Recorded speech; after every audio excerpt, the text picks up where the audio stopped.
اس پر غور کر لیں اچھے طریقے سے کہ میرے رسول کریم سید عالم صلی اللہ علیہ وسلم نے نا ہماری توجہ دلائی، حضور نے ہمیں بتلایا، ہمارا ذوق بڑھایا عبادت کی طرف۔ ایک صحابی تھے حضرت ابو فاطمہ رضی اللہ تعالیٰ عنہ، یہ ترمذی شریف کی حدیث ہے۔ نبی پاک علیہ السلام نے فرمایا ابو فاطمہ قیامت کے دن مجھ سے جلدی ملنا چاہتے ہو کہ دیر کے ساتھ؟ تو کہنے لگے حضور کون ہوگا جو دیر سے ملنا چاہے گا، ہم نے تو جان دے دی وعدہ دیدار پر۔ اعلیٰ حضرت فرماتے ہیں جان دے دی وعدہ اور نقد اپنا دام ہو ہی جائے گا۔ مجھے لگتا ہے کہ یہ سودا نقد و نقد ہو جانا ہے، چونکہ ہم نے جان دے دی وعدہ دیدار پر۔ آپ نے وعدہ کیا تھا کہ مریں گے تو پھر زیارت ہوگی، تو مر گئے ہم زیارت کی خاطر۔ جان دے دی وعدہ دیدار پر تو نقد اپنا دام ہو ہی جائے گا۔ اے رضا ہر کام کا ایک وقت ہے، دل کو بھی آرام ہو ہی جائے گا۔ تو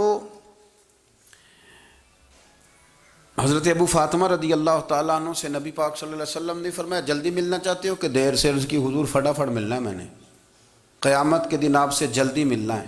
تو نبی پاک علیہ السلام نے فرمایا پھر اس طرح کرنا، دنیا میں رہ کے سجدے زیادہ کرنا، پھر سجدے زیادہ کرنا، قیامت میں ملاقات جلدی ہو جائے گی، قرب ملے گا تمہیں۔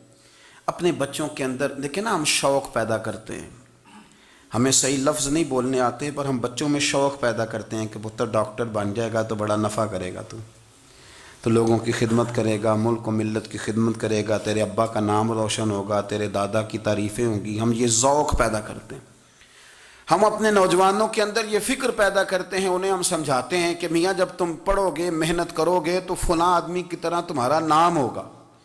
یہ جتنا ذوق ہم بچوں کے اندر ان چیزوں کا پیدا کرتے، ہمیں حکم ہے کسی طرح ہم ذوق پیدا کریں کہ پتر نماز پڑھے گا تو اللہ راضی ہو جائے گا، تو سجدہ کرے گا۔ دیکھیں نا میرے رسول کریم علیہ السلام نے فرمایا 7 سال کے بچے کو مسجد لے کے جاؤ، یعنی اسے شوق دلاؤ، اس کے اندر یہ خاصیت پیدا کرو کہ اس کا دل کرے مسجد میں جانے کا، اس کے اندر یہ خصوصیات لاؤ کہ وہ ہمارے ہاں نا ہر چیز کو پرموٹ کیا جا رہا ہے، ہر چیز کو، یعنی سر سنگیت سکھانے کے لیے اکیڈمیاں بن گئی ہیں، ہر شے پرموٹ ہو رہی ہے، عبادت کا جذبہ کم ہوتا جا رہا ہے، اللہ کا ذوق ہمارے اندر نہیں رہا۔ اور اتنا مشکل ہم نے اپنے لیے بنا لیا ہے کہ وہ بندہ جو بڑی زبردست مذہبی گفتگو کر رہا تھا اور تگڑی بات کر رہا تھا، کیا بات ہے، لیکن نماز کے بارے میں کمزوری دکھا جاتا ہے، نوافل کے بارے میں وہ چپکے سے نکل جاتا ہے۔ امام احمد بن حنبل رحمۃ اللہ تعالیٰ علیہ، مسند امام احمد بن حنبل 14 جلدوں میں ہے مارکیٹ میں، اور مجھے تو خیر پسند ہی بڑی ہے، میں نے تو کئی دفعہ پڑھی ہے۔ اور کیا بات ہے امام احمد بن حنبل کی، کیسے تگڑے قسم کے محدث تھے اور اللہ نے کتنا انہیں اعزاز عطا فرمایا ہوا تھا۔ یہ کوڑے بھی کھاتے تھے دین کی خاطر، سارا کرتا لہو سے بھر بھی جایا کرتا تھا، بڑا اعزاز والا شخص تھے، بڑے اعزاز والے، حدیثیں جمع کرنا، حدیثیں لکھنا، حدیث پڑھانا، سارا دن رہتے تھے۔ کہہ سکتے تھے کہ میں کر تو رہا ہوں کام، اور حدیث بھی موجود ہے کہ عالم عابد سے افضل ہوتا ہے، پر اس کے باوجود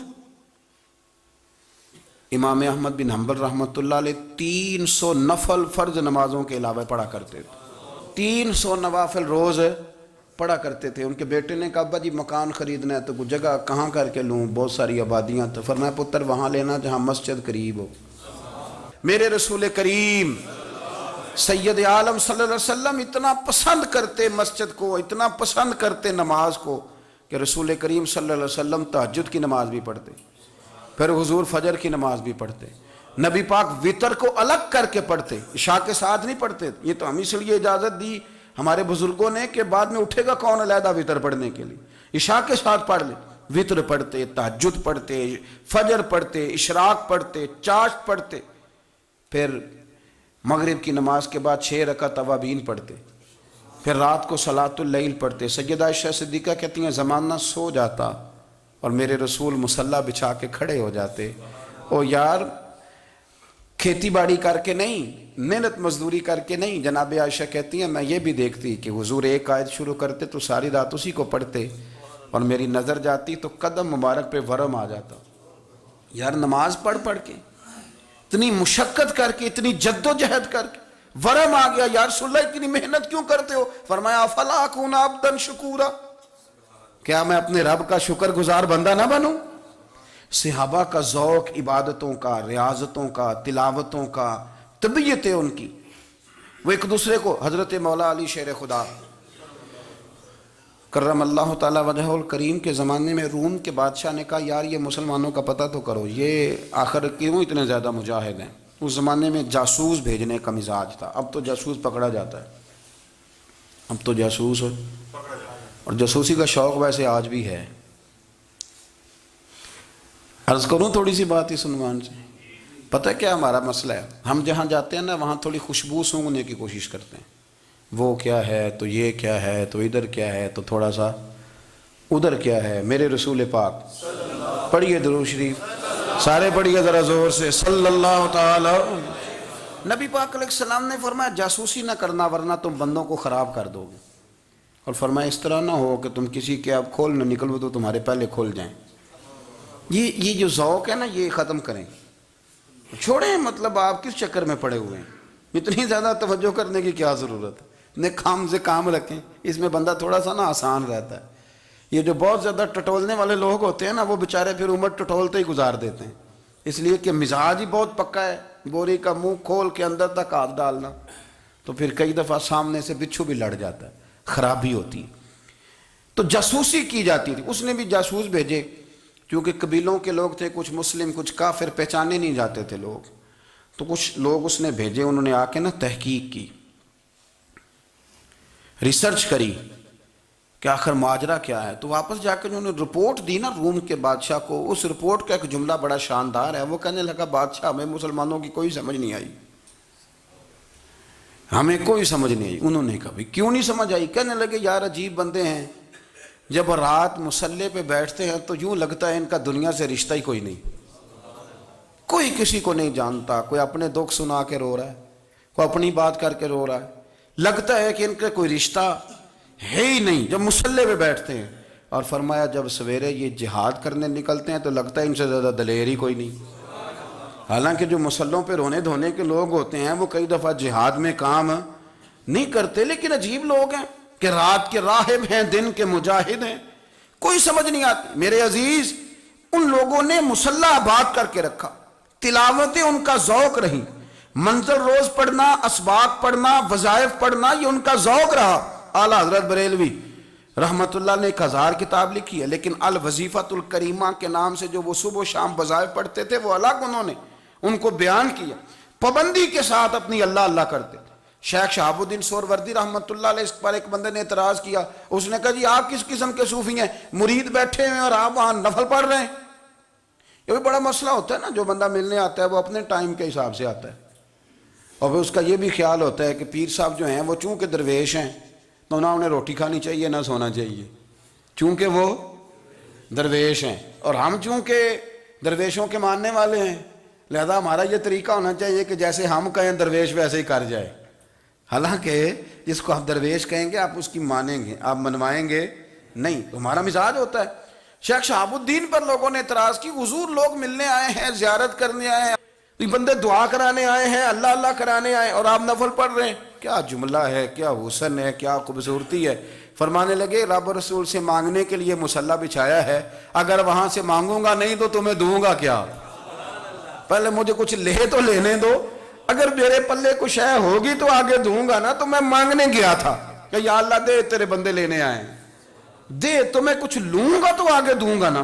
لیکن ہمارا یہ سٹیٹس، یہ مزاج، یہ شعور نہیں ہے۔ گپیں، کہانیاں، داستانیں، گفتگو، خطابت، واز، کیا بات، لیکن اگر کچھ کرنے کا کام ہو تو وہ نہیں ہم سے ہوتا۔ میرے نبی کریم علیہ السلام نے مصلی سے دل لگانے کا درس دیا، حضور نے توجہ دلائی، صحابہ اس ذوق کے حامل لوگ تھے، وہ کوشش کرتے تھے۔ جناب صدیق اکبر رضی اللہ تعالیٰ عنہ کا عبادت کا مزاج ہمیشہ قائم رہا۔ حضرت عمر فاروق ساری رات اللہ کے حضور کھڑے رہے۔ حضرت عثمان غنی رضی اللہ تعالیٰ عنہ عشاء کی نماز پڑھ کے 2 رکعتوں کی نیت باندھتے تھے، 15 سپارے پہلی رکعت میں پڑھ دیتے تھے اور 15 سپارے قرآن مجید کے دوسری رکعت میں پڑھ دیتے تھے۔ آپ نے نا حضرت عمر فاروق کے وصال کے بعد ان کی ایک بیوہ سے نکاح کیا،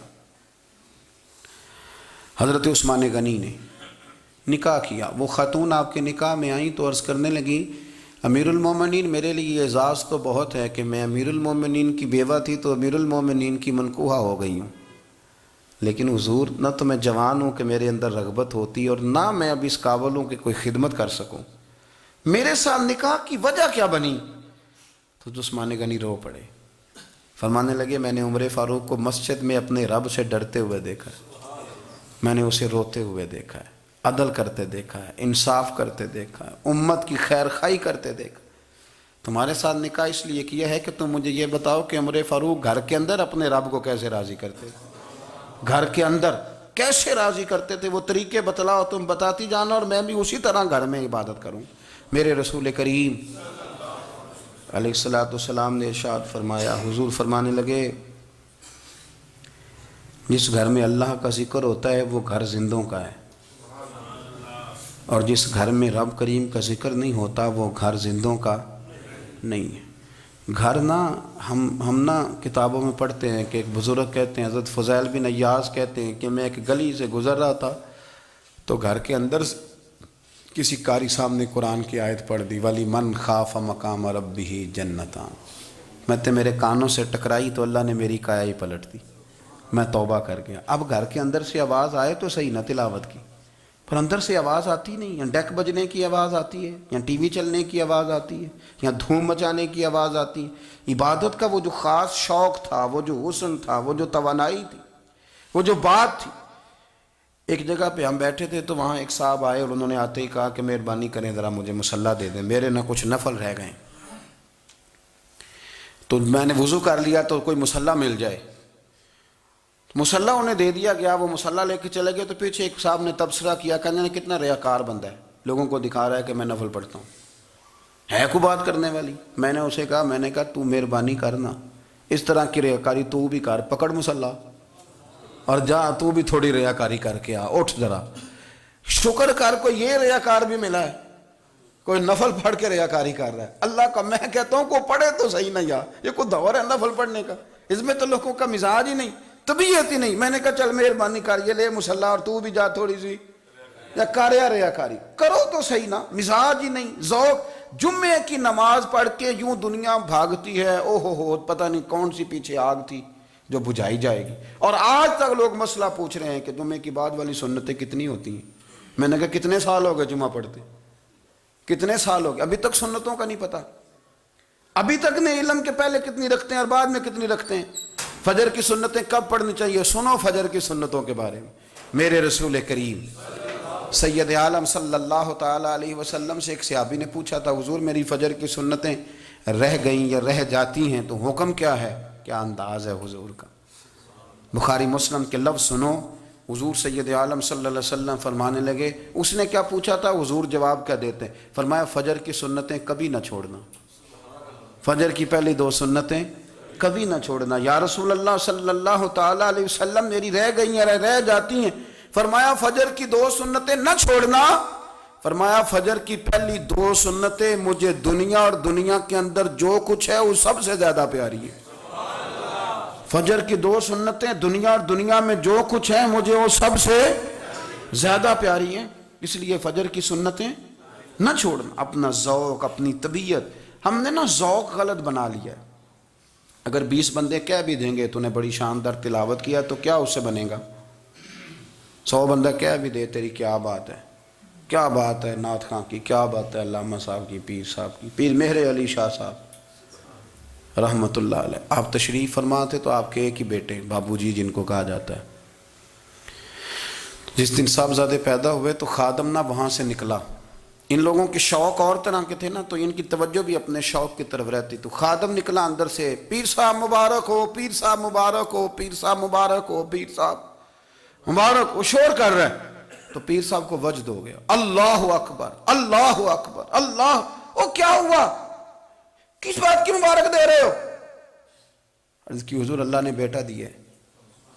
تو آپ فرمانے لگے اچھا حضور آپ کیا ہوا، آپ تو پریشان ہو گئے۔ فرمانے لگے جب تو نے 3 دفعہ کہا نا میر علی کو مبارک ہو تو میں سمجھا تھا شاید تجھے کسی نے بتا دیا ہے کہ مہر علی سے اللہ راضی ہو گیا۔ میں سمجھا تھا کہ شاید تو یہ خبر لے کے آیا ہے کہ کسی نے بتایا ہے کہ مجھے آج خبر ملی ہے کہ مہر علی سے رب اچھا پتر ہوا ہے، الحمدللہ، اللہ کا شکر ہے۔ پر میرے لیے مبارک کا دن وہ ہوگا جب میرا رب کہے گا کہ میں مہر علی سے راضی ہوں، میرے محبوب کہیں گے کہ میں مہر علی سے۔ آپ بات کو سمجھیں، شوق ہی کسی اور طرف تھا، دل ہی کہیں اور لگا ہوا تھا، طبیعت ہی کہیں اور مائل تھی۔ کوئی وظیفہ پوچھتے تھے تو پڑھتے تھے وہ لوگ، کچھ اللہ اللہ انہیں بتائی جاتی تھی تو کرنے کا ذوق رکھتے تھے، طبیعت تھی، قائل تھے۔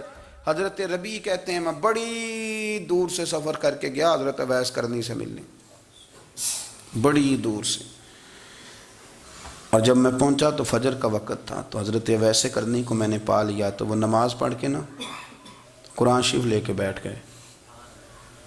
فرماتے ہیں اشراق چاشت کا وقت ہوا تو نفلوں کی نیت باندھ لی۔ محدث ابن الجوزی نے لکھا ہے، فرماتے ہیں پھر جب زوال کا وقت ہوا تو مسجد میں جھاڑو دینے لگ گئے، ظہر کی نماز پڑھ کے تو عصر کی تیاری تک وہ مسجد میں بیٹھے رہے۔ اور میرے نبی پاک علیہ السلام نے فرمایا جو نماز کے انتظار میں بیٹھا ہو وہ نماز ہی میں ہے، وہ نماز ہی میں ہے۔ فرمایا میری دنیا، میری امت کی جو رہبانیت ہے نا وہ اتنی ہے کہ نماز کا انتظار کرے، اذان کے بعد نماز کا یہ راہب ہیں، یہ اس وقت چھوڑ کے بیٹھے ہیں سارا کچھ۔ فرماتے ہیں عصر تک انہوں نے اللہ اللہ کی، پھر مغرب تک کی، عشاء کی نماز ہوئی تو نماز پڑھی تو وہ تھک گئے۔ اب مجھے وہ فارغ ہوں، مصلی چھوڑے تو میں ملاقات کروں نا۔ یہ آپ حیران نہ ہوں کہ اتنی دیر بندہ کیسے اللہ اللہ کر، ہم نے کی نہیں نا اس لیے ہم پریشان ہیں۔ جو عادی ہوتے ہیں وہ کر بھی لیتے ہیں، وہ یہ کام۔ میری بات کی سمجھ آ رہی ہے؟ جب جاتے ہو کسی دفتر میں تو 8 گھنٹے کھڑے رہ لیتے ہو نا، مجبوری ہوتی ہے تو کھڑے رہا جا سکتا ہے۔ پاسپورٹ کے دفتر بولیے، امیگریشن کی لائنوں میں، اور میں نے تو امبیسیوں میں بندے 12 گھنٹے پہلے جا کے کھڑے دیکھیں، رہ لیتے ہیں کھڑے۔ تو اگر ان کاموں کے لیے رہا جاتا ہے تو اللہ رسول کے لیے بھی کھڑے رہا جا سکتا ہے۔ تو فرمانے لگے کہ جب عشاء کی نماز کے بعد آخر انسان تھے، تھک گئے، نیند کا غلبہ ہوا تو تھوڑی ایسے آنکھ بند ہوئی تو کھلی تو رونے لگے۔ حضرت ویسے کرنی رو کے کہنے لگے مالک مجھے غافل تو نہ کر، ابھی میں نے کیا بھی کچھ نہیں، دن ختم ہو گیا، کوئی نفل نہیں، کوئی اللہ اللہ نہیں، اللہ مجھے غافل نہ کر، میری مدد فرما۔ فرماتے ہیں جب وہ روئے تو میرے ساتھ جو شخص تھا میں نے کہا اٹھو چلیں، کہنے لگا حضور ملا نہیں۔ فرمایا جو میں لینے آیا تھا وہ مجھے مل گیا، جو میں ان سے سیکھنے آیا تھا وہ مجھے نصیب ہو گیا، اب اور میں نے کیا لینا، ختم ہو گئی بات، اٹھو چلیں۔ اللہ کے بندوں نے حضرت ربیعہ بن کعب اسلمی رضی اللہ تعالیٰ عنہ فرماتے ہیں، کہتے ہیں جب بنو قریظہ اور بنو نذیر یہودیوں کے ساتھ حضور علیہ السلام نے جنگ کا اعلان فرمایا تو وہ دشمن ہو گئے، ہمیں خطرہ تھا کہ وہ رات کو کہیں محبوب کو تکلیف نہ دیں، تو کچھ لوگ نا تلواریں لے کے نبی پاک کے دروازے پہ پہرے داری کرتے تھے۔ گن مین رکھنا حرام نہیں، اگر کسی کو واقعی خطرہ ہو تو اس کے لیے سنت بھی ہے۔ حضرت علی المرتضیٰ تلوار لے کے حضور کے گھر کا پہرا دیتے تھے۔ حضرت ربیعہ بن کعب اسلمی رضی اللہ تعالیٰ عنہ فرماتے ہیں کہ رات میری ڈیوٹی تھی کہ میں حضور کے گھر کا پہرا دوں گا، تو فرماتے ہیں میں باہر سن رہا تھا، ساری رات ہی میرے نبی پاک نے اللہ کی تسبیح پڑھی، ساری رات، کبھی تسبیح، کبھی تحلیل، کبھی تحمید، کبھی تکبیر، ساری رات۔ فرماتے ہیں ساری رات حضور پڑھتے رہے اور ساری رات ہی میں سنتا رہا، مجھے اونگ آ گئی، میری آنکھ لگ گئی، حضور ابھی پڑھ رہے تھے، میں تھک کے سو گیا۔ اور فرماتے ہیں جب میری آنکھ دوبارہ سے کھلی تو میرے کانوں میں پھر کوئی چیز گونجی، تو میں نے کان لگایا تو میرے حبیب ابھی بھی اللہ کو یاد کر رہے، ساری رات حضور رب کی عبادت کرتے۔ اسی لیے تو کہا یا ایھا المزمل قم اللیل الا قلیلا، حبیب ساری رات تو نہ جاگا کا، تھوڑا آرام بھی کر لیے گا۔ میرے بھائی اپنا مصلی، اپنی عبادات، اپنے وظائف، اللہ اللہ جو آپ نے کسی سے سیکھی ہے اس کو کبھی کمزور نہ ہونے دیں۔ شجرہ شریف جو کسی بزرگ سے آپ لے لیتے ہیں تو کیا رسم ہے کوئی؟ اس پہ کچھ لکھا ہوتا ہے، وہ پڑھنے کے لیے دیا جاتا ہے، اس پہ لکھا ہوتا ہے کہ یہ اللہ اللہ آپ نے کرنی ہے۔ ساری زندگی کسی اسکول میں داخل ہو گئے اور وہاں جا کے آپ نصاب ہی نہ پڑھیں، کتاب ہی نہ کھولیں تو پاس ہو جائیں گے؟ وہ کہتے ہیں میں 20 سال جاتا رہا ملا کچھ نہیں، تو آپ نے لیا کیا ہے؟ ایک اتنی سی کتاب تھی، اس کو تو کھول کے آپ دیکھ نہیں سکے، اس کے وظائف تک تو رسائی نہ ہوئی، اس لیے کہ اللہ اللہ کرنا مشکل ہے۔ اور تصویر کھنچانا یہ آسان کام ہے، تو جو آسان ہے اس طرف ہماری توجہ لگی رہتی ہے، اور جو مشکل ہے اس طرف ہم ذوق پیدا نہیں کرتے۔ یا ایھا الناس اعبدوا ربکم الذی خلقکم والذین من قبلکم لعلکم تتقون، اے لوگوں اس رب کی عبادت کرو جس نے تمہیں پیدا کیا اور تم سے پہلوں کو پیدا کیا، اس لیے عبادت کرو کہ تم پرہیزگار ہو جاؤ گے۔ مالک سمجھنے کی توفیق عطا فرمائے۔